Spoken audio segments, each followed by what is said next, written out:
Yang membuatku percaya deisme adalah karena orang-orang mengusirku dari masjid. Kamu diusir dari masjid? Ya, Apakah itu karena kamu memiliki tato atau semacamnya? tentu saja itu alasannya.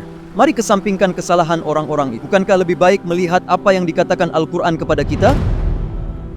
Aku memiliki semua pengetahuan mendasar tentang Islam. Aku khatam Al-Quran 29 kali.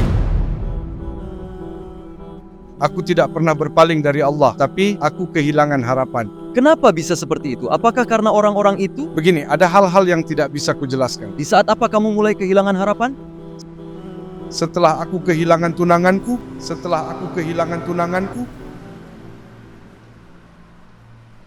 Bolehkah kami posting ini di YouTube?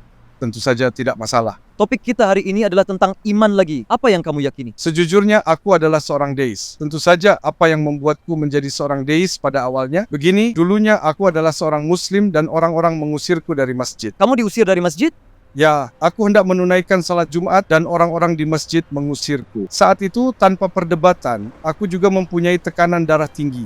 Jadi, tekanan darahku naik dan aku harus mundur tanpa mengatakan apa-apa. Jadi mengapa kamu mengalami hal itu? Maksudku, apa yang membuat mereka mengusirmu dari masjid? Kurasa itu karena mereka melihat orang yang tidak berpenampilan seperti mereka sebagai orang asing untuk membuat mereka terasing. Aku memiliki semua pengetahuan dasar tentang Islam. Aku khatam Al-Quran 29 kali. Aku telah membaca Alkitab, Taurat, dan Mazmur dalam bahasa Latin. Tapi permasalahanku bukanlah mempertanyakan deisme atau yang lainnya. Sebenarnya ini adalah tentang melihat arus kehidupan dan psikologi masyarakat saat ini. Mereka mengusirmu dari masjid. Apakah itu karena penampilanmu? Maksudku, apakah karena kamu memiliki tato atau semacamnya? Tentu saja mungkin itu alasannya. Namun, jika ada seorang pria seperti Justin Bieber ingin menghadiri salat Jumat setelah berwudu, tidak akan ada yang melarangnya. Karena dia adalah seorang artis terkenal, namun bagi orang biasa seperti kami menghadiri salat adalah hal yang salah. Entah mereka menganggap kami anak punk atau lainnya. Tentu saja, aku ingin mengatakan ini, aku tidak pernah berpaling dari Allah. Aku tidak pernah kehilangan harapan kepadanya.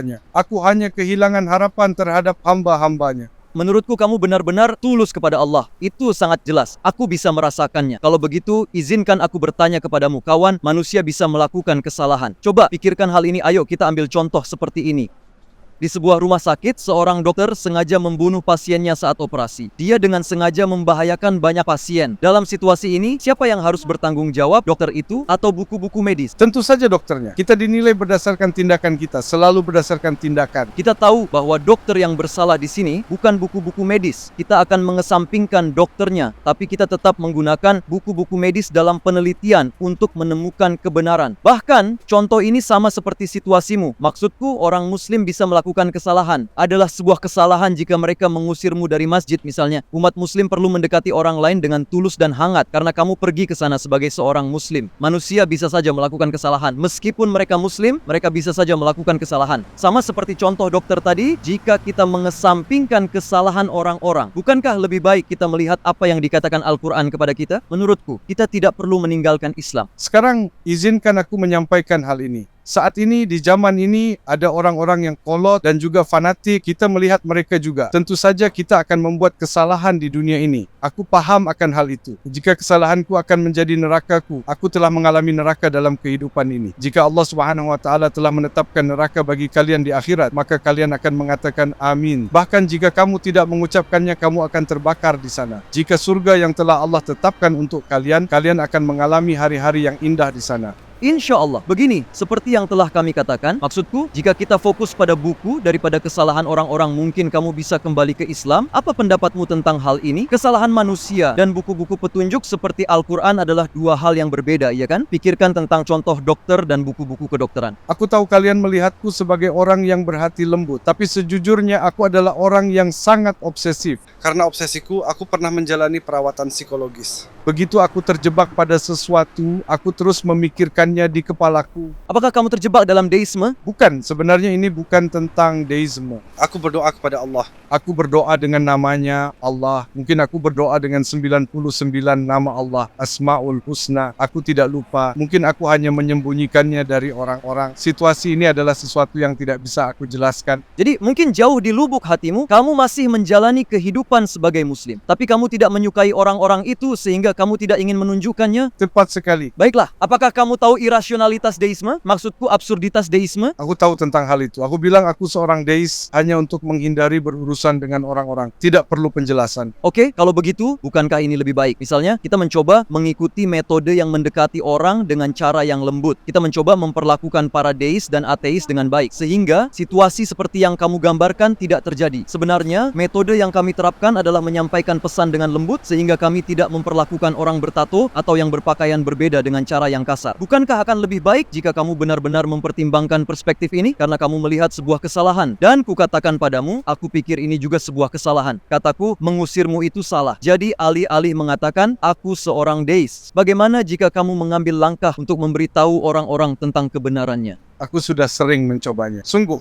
Kamu sudah tahu dalam Islam, perbuatan ada di satu sisi dan iman ada di sisi lain. Sebagai contoh, seseorang memiliki iman. Dia percaya pada 6 rukun iman, tetapi dia bisa melakukan kesalahan dalam praktiknya. Selain itu, tak ada seorang pun yang tak pernah melakukan kesalahan. Beberapa orang mungkin melakukan dosa atau membuat kesalahan, tetapi mereka memiliki iman. Dengan kata lain, praktik dan iman adalah dua hal yang berbeda. Karena itu, seseorang yang memiliki tato mungkin telah melakukan kesalahan, itu dapat dianggap sebagai dosa. Tetapi ia memiliki iman. Ia adalah seorang mukmin. Aku bertanggung jawab atas merusak tubuh yang telah Allah berikan kepadaku. Aku bertanggung jawab atas dosa ini. Aku akan menerima hukuman di akhirat. Aku tahu, aku sadar akan kesalahanku, dan dengan mengetahui kesalahanku, jika aku masih beriman kepada Allah, ada beberapa hal yang aku perhatikan. Baiklah, izinkan aku bertanya kepadamu, apa yang akan mengubah pikiranmu dan membuatmu berkata, aku tidak akan menyebut diriku seorang deis lagi, aku akan menyatakannya di depan umum. Aku seorang muslim, tidak peduli apa yang mereka katakan. Sejujurnya, aku tidak punya harapan atau apapun untuk itu. Aku telah kehilangan harapan. Mengapa demikian? Apakah karena orang-orang itu? Ada beberapa hal yang tidak bisa aku jelaskan. Dari kehidupan yang aku alami, aku ingin merahasiakannya. Seperti sebuah tragedi? Apakah ada musibah yang pernah kamu alami? Ada kejadian buruk yang pasti dialami setiap manusia. Aku tidak mengatakan sesuatu seperti, saudaraku, dosaku lebih banyak daripada dosamu, atau dosanya lebih banyak daripada dosaku.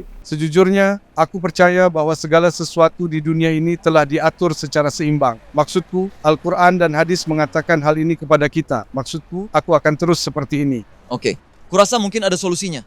Karena seperti yang kau katakan, semua orang mengalami kesulitan. Tapi dunia ini bagaimanapun juga Untuk orang yang memiliki harapan.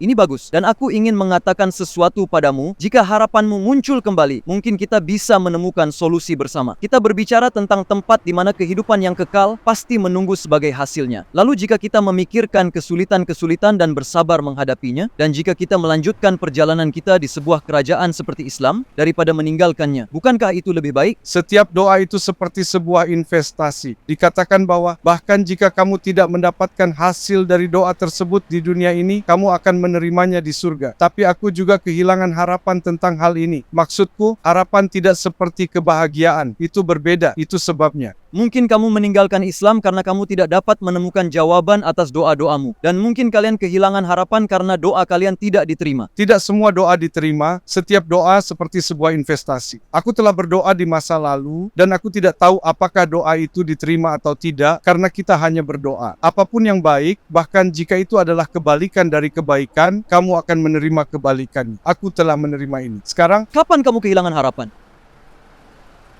setelah aku kehilangan tunanganku, sudahlah, jangan bahas itu. Ngomong-ngomong,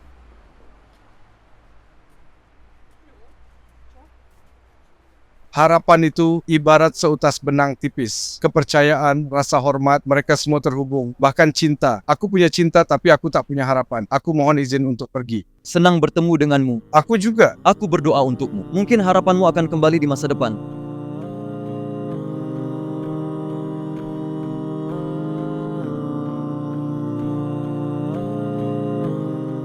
Orang dalam video ini benar-benar ramah dan baik hati. Terkadang orang mengalami masalah seperti ini. Dan memang Masalah seperti ini sungguh dapat mengubah perspektif seseorang. Tetapi kamu harus berpikir. Sebagai contoh, pikirkan sebuah mimpi yang menyakitkan dan berlangsung lama. Ketika kita terbangun dari mimpi ini, bahkan hanya dengan meminum segelas air putih saja, kamu sudah bisa melupakan rasa sakit itu. Hanya butuh beberapa detik untuk melupakannya. Tidak peduli seberapa besar masalah yang kita alami di dunia ini, tidak peduli seberapa besar rasa sakit yang kita derita saat kita mati, kita akan terbangun di kehidupan yang kekal, dan semua rasa sakit yang kita derita di dunia ini akan terlupakan. Karena dunia ini adalah sebuah ujian dan ladang latihan, maka Allah mengizinkan masalah-masalah ini terjadi di ladang latihan ini. Hal ini dimaksudkan untuk kemajuan umat manusia. Tentu saja, ketika kematian terjadi dan kamu kehilangan seseorang yang kamu cintai, kamu akan semakin menderita. Tetapi konsep kematian harus dipertimbangkan seperti ini. Apa yang kita sebut sebagai kematian bukanlah ketiadaan, bukan kecelakaan. Allah lah yang membawa kita ke tempat yang berbeda. Sebagai contoh, mari kita pikirkan. Ketika kita berjalan di sepanjang jalan, sebuah mobil mendekati kita, dan tiba-tiba mereka menarik kita masuk ke dalam mobil. Biasanya ini sangat menakutkan dan situasi yang mengkhawatirkan, iya kan? Tetapi begitu kamu melihat bahwa orang di dalam mobil itu adalah ayah dan ibumu, semua rasa sakit dan rasa takut itu akan hilang dengan cepat. Mengapa? Karena mereka yang benar-benar mencintai dan menyayangi kita akan membawa kita ke dalam mobil. Sebenarnya konsep kematian mirip dengan ini. Kematian bukanlah sesuatu yang tidak diketahui, bukan sesuatu yang seperti menghilang dalam kehampaan. Allah yang mencintai kita lebih dari apapun, bahkan lebih dari orang tua kita, yang akan membawa kita ke tempat lain selain dunia ini. Seperti halnya kita menjadi bahagia ketika kita mengetahui siapa yang menarik kita ke dalam mobil itu. Ketika kita tahu bahwa Allah lah yang menciptakan kematian, maka kesedihan, ketakutan, dan kekhawatiran itu akan hilang. Jika kita dapat melihat hal-hal ini dari sudut pandang ini, harapan manusia mungkin dapat tumbuh kembali. Semoga Allah melindungimu.